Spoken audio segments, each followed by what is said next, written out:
Nah, oke teman-teman, di sini mungkin saya akan kembali membahas mengenai kabar terbaru dari timnas Indonesia. Dan di sini mungkin saya akan membahas mengenai sosok pelatih kita, yakni Sintayong.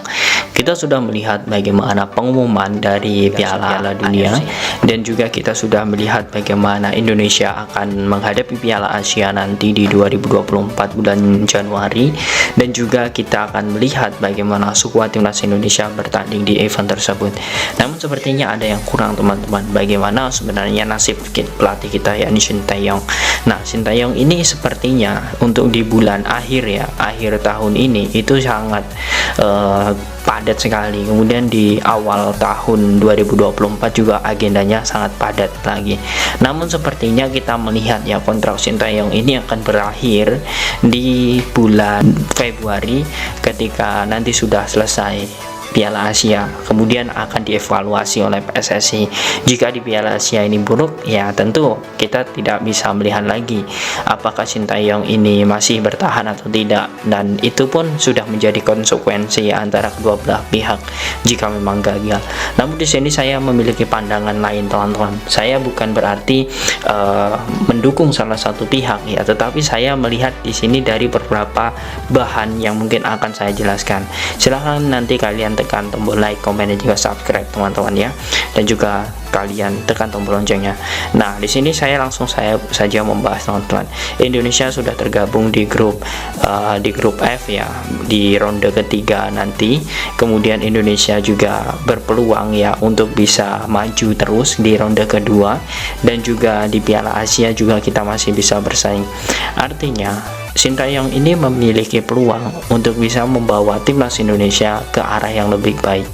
Nah, artinya di sini kita harus bisa melihat bahwa PSSI harus segera peka dalam hal ini untuk segera mengurus bagaimana proses timnas Indonesia. Mengapa di sini saya selalu membahas mengenai Sintayong untuk diperpanjang? Karena saya melihat Sintayong ini belum tuntas. Jika di bulan 2 saja ya event Piala Asia selesai, ya sudah selesai apapun hasilnya.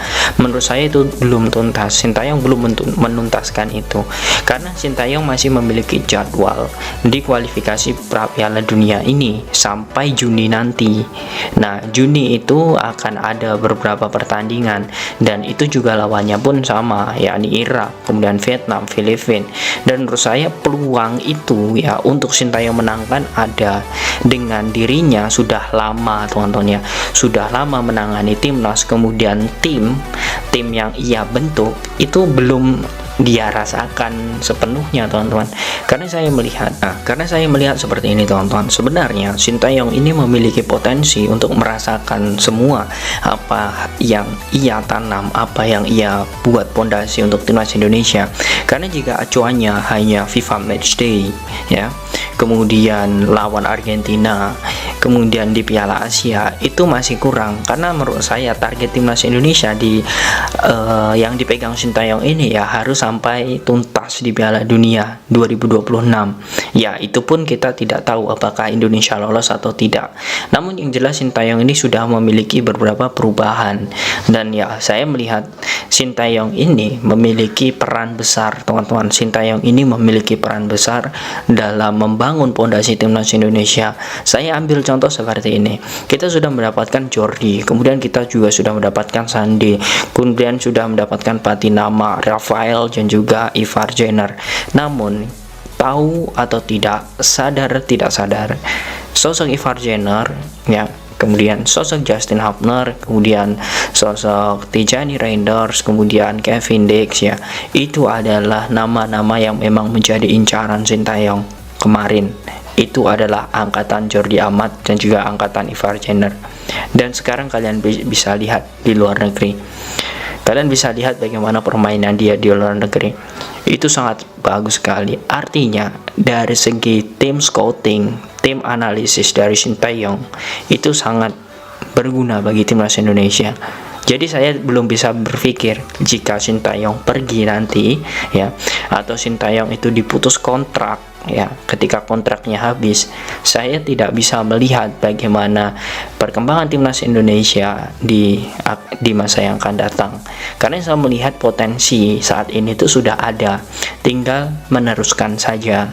Dan ya, saya tidak tahu lagi nanti jika pelatih lain nanti yang akan menangani timnas, saya tidak tahu apakah pelatih baru ini ya akan pro dengan keturunan atau memang local pride. Nah, kita tidak tahu itu. Nah, jadi kualitas ini sudah terbukti ya, dan Sintayong ini sudah membentuk tim itu. Mengapa demikian? Sintayong ini memiliki dasar atau memiliki pemikiran bahwa dia sangat suka dengan pemain-pemain muda, dan itu sudah dibuktikan. Sosok Justin, kemudian Tijani Reinders ya, kemudian Kevin Dijk itu adalah pemain-pemain muda, dan saat ini ya, menurut kabar terbaru, Sintayong ini masih memiliki pemain-pemain muda ya, pemain-pemain muda yang memang ini grade A yang dia inginkan untuk bergabung bersama timnas Indonesia. Nah, menurut saya ini kembali lagi ke PSSI. Saya ingin memberikan gambaran kepada kalian semua ya. Saya melihatnya seperti ini. Ada pemain grade A, kemudian dia bermain di luar negeri, apalagi di Liga Primer Inggris seperti Pascal Struijk juga. Nah, kemudian ada Jairo Ridwal dan beberapa pemain lain. Dia menginginkan untuk membela timnas Indonesia. Namun di sisi lain ya, ada beberapa negosiasi yang alot seperti kasus Justin Hubner kemarin. Nah, karena mereka itu adalah berlabel bintang dan mereka adalah grade A, jadi walaupun dia memiliki nasionalis ya kepada Indonesia ya, ini kalau berbicara tentang nasionalis ya, tentu juga kita harus melihat juga ini dalam artian federasi. Kita harus melihat pemain itu adalah pemain yang berkualitas. Jadi untuk mendapatkan itu pun ya, memang harus rebutan antara federasi satu ke federasi lain. Siapa yang cocok dalam hal ini, atau siapa yang berhasil negosiasi dalam hal ini. Ya, kita bisa saja mendapatkan pemain-pemain yang tanpa harus mengeluarkan uang, seperti sosok Jordi Amat, kemudian Sandiwal. Tapi kita juga bisa melihat usianya berapa. Seperti itu. Jadi kita tidak bisa menyalahkan si pemain.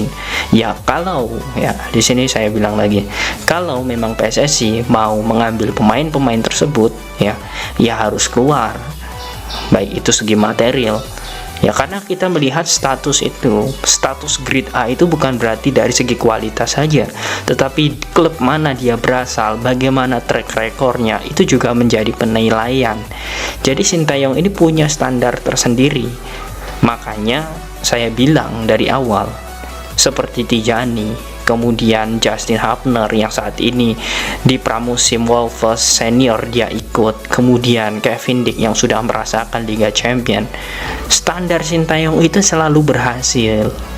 Nah, jadi jika Sintayong nanti dipecat dari timnas Indonesia, ya menurut saya kebijakan kemudian perencanaan bagi pondasi timnas ya akan berubah. Dan itu yang mungkin ya menurut saya tidak dimiliki oleh pelatih baru timnas nanti, karena saya melihat Sintayong ini sudah menyatu dengan timnas Indonesia. Nah, mungkin itu sekedar unek-unek menurut kalian ya, tetapi ini penting sebagai acuan, sebagai referensi kita bahwa Sintayong ini ya seharusnya harus diperpanjang lebih lama lah, karena kita ketahui memang dia punya kualitas. Nah, bagaimana menurut kalian teman-teman tentang Sintayong ini? Apakah kalian setuju jika Sintayong diperpanjang hingga tuntas Piala Dunia 2026? Silahkan kalian tulis di kolom komentar.